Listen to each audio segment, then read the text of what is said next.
Não se pode, em absoluto, esconder o que expressa realmente todo esse querer, que do ideal ascético recebe sua orientação. Esse ódio ao que é humano, mais ainda ao que é animal, mais ainda ao que é matéria. Esse horror aos sentidos, a razão mesma, o método da felicidade e da beleza. O anseio de afastar-se do que seja aparência, mudança, morte, devir, desejo, anseio.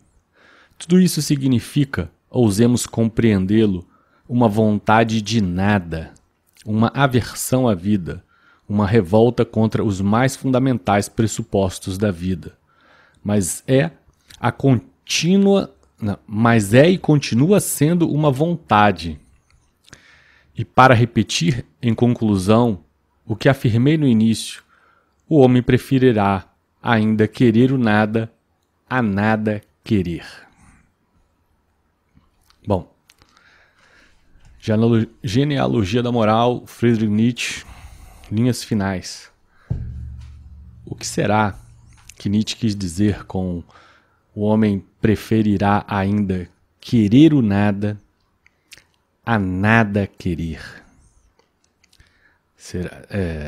Que diferença a gente poderia vislumbrar entre essas duas opções, né? Querer o nada e nada querer.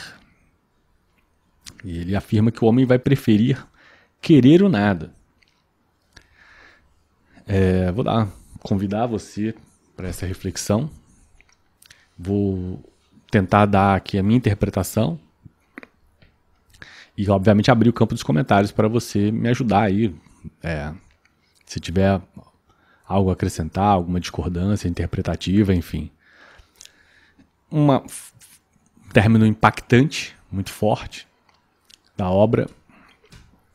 E a maneira de eu explicar, né, tentar explicar esse querer o nada, né, o homem preferir querer o nada a nada querer. Naturalmente, querer o nada na filosofia nietzschiana diz respeito a abraçar a metafísica do ser, ou seja, a ideia de um além-vida, de um além-mundo, de um Deus pessoa, um Deus Pai protetor.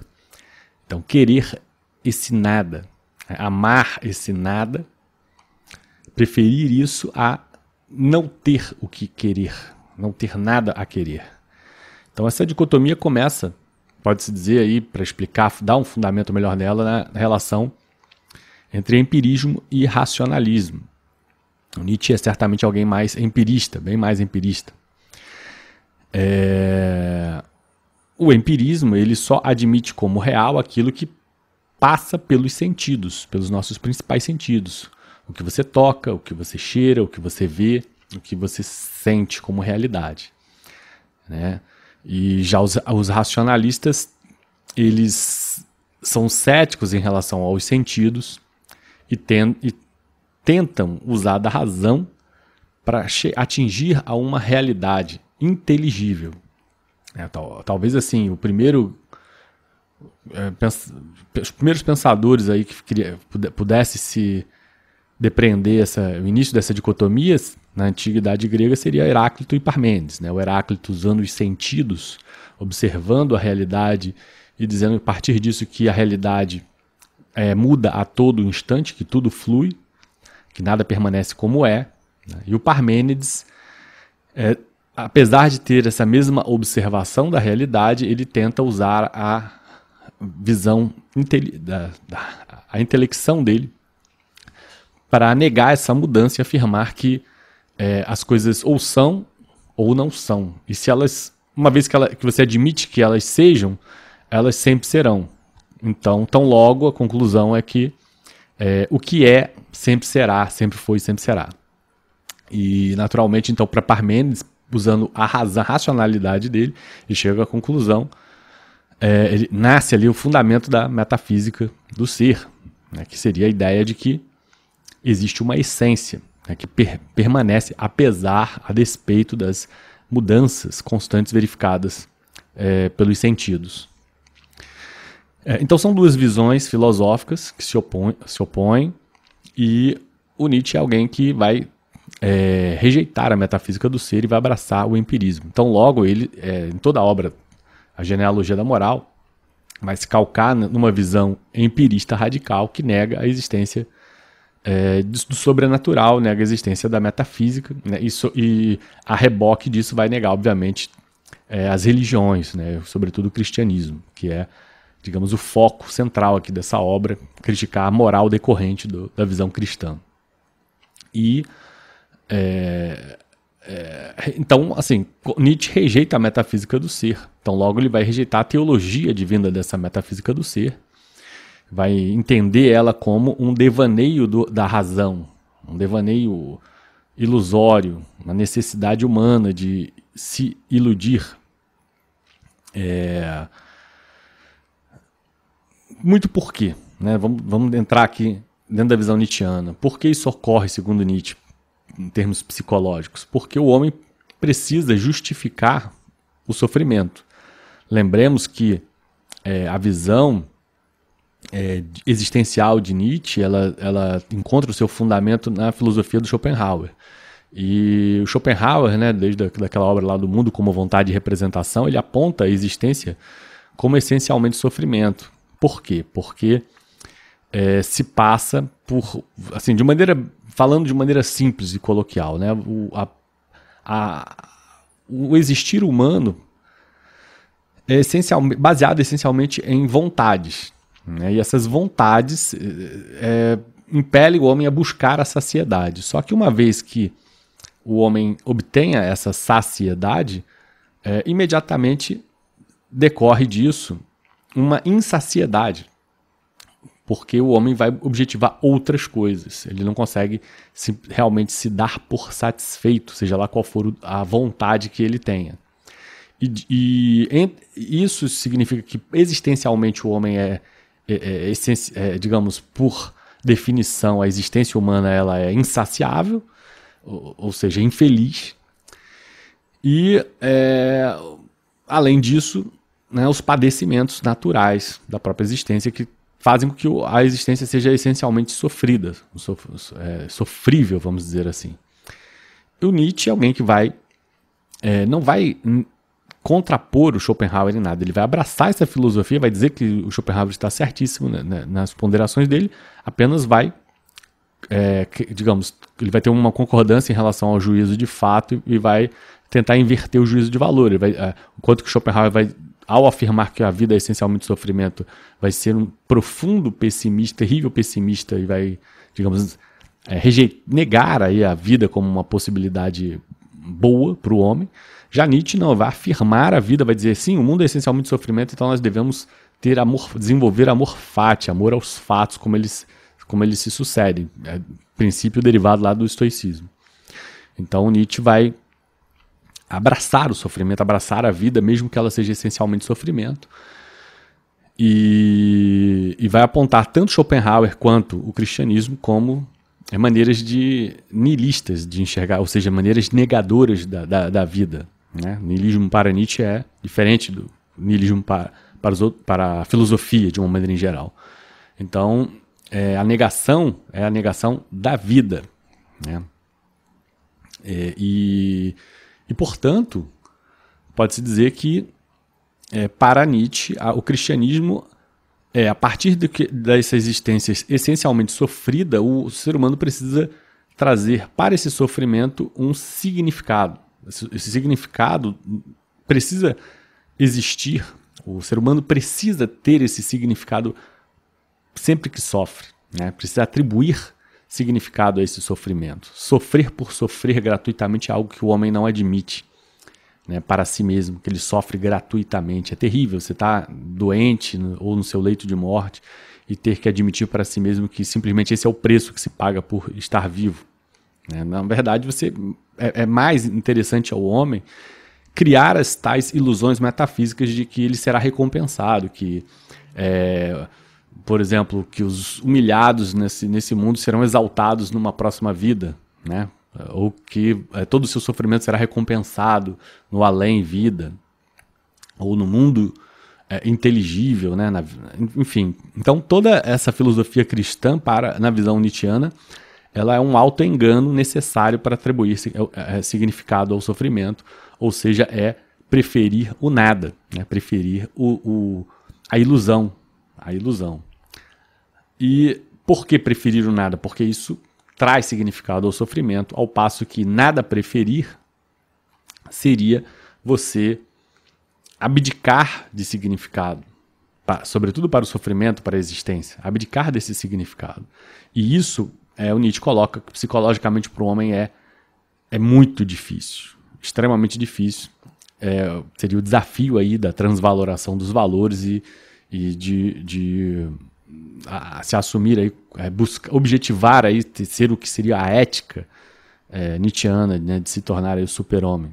Então Nietzsche aponta Deus como uma criação humana que tem por objetivo dar significado à existência, atribuir recompensas aos sofrimentos, né? Então sua exclusão deixa o homem, portanto, sem nada querer. O homem não tem o que querer. Então por isso Nietzsche aqui ao final da obra, né, ele conclui dessa forma, que o homem ainda há de preferir o nada, né? Querer o nada a nada querer. Ainda preferirá querer o nada a nada querer. Porque nada querer é um desafio enorme para o homem, né? Um desafio enorme. A gente vê sugestões, por exemplo, meditativas para o homem contemporâneo apressado, né? É difícil para o homem nada querer. Ele sempre está querendo alguma coisa, mesmo que aflitivamente. E o querer o nada, na visão nietzschiana, né, ele ganha vários contornos, porque a princípio dá-se a impressão de que após a morte de Deus, ou seja, após o advento de uma era moderna que teoricamente trouxe a ciência em substituição a Deus, né? Porque apresentou possibilidade do homem por intermédio do próprio empirismo, né? O próprio empirismo produzir interferência na natureza, então logo com isso rejeitar a ideia de providência divina, que antes era hegemônica dentro da filosofia. Então, teoricamente, a morte de Deus deveria gerar uma crise nihilista, né? Deveria gerar uma era em que as pessoas iriam querer o nada, teoricamente. Mas o próprio Nietzsche prevê que isso não vai acontecer, porque mesmo diante da morte de Deus, ou seja, mesmo diante de uma era positivista, uma era em que já não mais se cria na existência do Deus divino, metafísico, das ilusões metafísicas, ainda assim, psicologicamente, o homem seria canalizado a, de alguma forma, querer o nada. Então, se ele já não mais teria por objetivo, por primado, atribuir significado à sua existência sofrida através de um além-vida, se ele não conseguiria mais isso, então o que lhe restaria seria atribuir esse significado à vida imanente, à própria vida imanente. E é o que o positivismo acabou se tornando, né, uma nova religião ateísta, né, uma religião que ocupou a posição do cristianismo. Sobretudo eu falo na Europa. O Brasil, como eu falo, nós ainda vivemos uns 200, 300 anos atrasados em relação ao que se sucede na Europa. E na Europa, né, a ciência fez o seu papel e foi mostrando ao homem, eliminando do inconsciente coletivo, vamos dizer, né, eliminando a ideia de providência divina, as crendices humanas que perduravam por séculos, desde a Idade Média, e as instituições foram se tornando solidamente laicas, e a ciência foi produzindo, junto com a democracia liberal, produzindo uma ascensão, né, econômica e social, e isso foi propiciando, sobretudo no norte da Europa, né, propiciando muito o aumento da população que não professava absolutamente nenhuma fé, né? E isso foi, digamos, um processo simultâneo com os avanços e as conquistas da era moderna, sobretudo no campo científico. Mas Nietzsche já havia previsto, vamos dizer assim, vislumbrado que isso estaria muito longe de ser como fenômeno psicológico suficiente para, de fato, tornar o homem menos religioso ou reativo, na linguagem nietzschiana, vamos dizer assim. Porque, justamente, o homem não consegue nada querer. Ele sempre tende a preferir querer o nada. E no caso, então, esse nada passa a ser a ilusão, uma nova ilusão, não mais a ilusão de um mundo inteligível, não mais a ilusão de uma transcendência metafísica, mas uma ilusão de paraíso imanente, né? Vamos produzir aqui na Terra um paraíso imanente. Isso ficou muito evidente já no começo dos movimentos iluministas, em que o otimismo era... sobretudo quando a gente vê alguns iluministas como o William Godwin, o Condorcet, até hoje, né, a gente tem iluministas odiernos, né, que são extremamente otimistas, assim, acreditam que em todas as áreas, em vários campos do pensamento, a gente tem o Yuval Noah Harari, o próprio Jeffrey Tucker, né, agora estou vendo o Thomas Friedman. São muitos os digamos, neo-iluministas que são... veja, é até muito bom quando a gente lê um neo-iluminista, porque joga nosso astral lá para cima, né? A gente fica feliz. Eu tendo a ficar feliz, eu gosto de ser contaminado com esse astral otimista da vida, né? Eu gosto muito.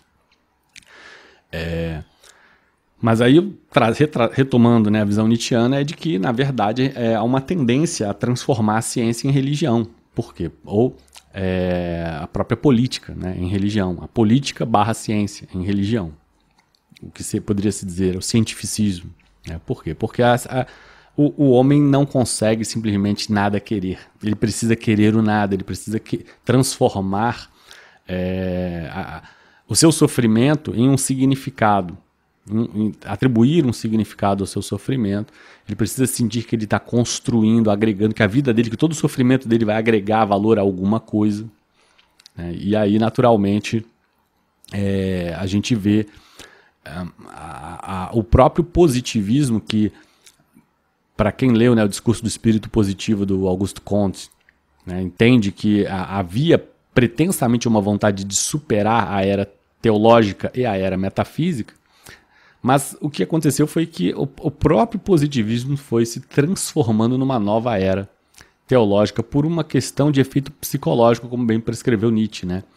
Por uma questão de transformar a nova era liberta da teologia e da metafísica numa espécie de religião, onde iremos produzir um paraíso, não mais um paraíso transcendente, mas um paraíso imanente, ou seja, não mais um paraíso no pós-vida, mas um paraíso de quem está vivo, um paraíso aqui, na Terra. Então, todos esses fenômenos são prescritos por Friedrich Nietzsche, porque ele se baseou na psique humana, na psicologia humana. Ele percebeu já ao seu tempo que o ser humano, por mais que tivesse liberto da religião, ele não se libertava da ilusão. Né, da ilusão do nada. Ele só conseguia se libertar da metafísica do ser, do além-vida, do pós-vida, do mundo transcendente. Mas ele não conseguia se libertar da necessidade de estar engajado em construir, em agregar valor e atribuir significado à sua existência, sobretudo ao sofrimento.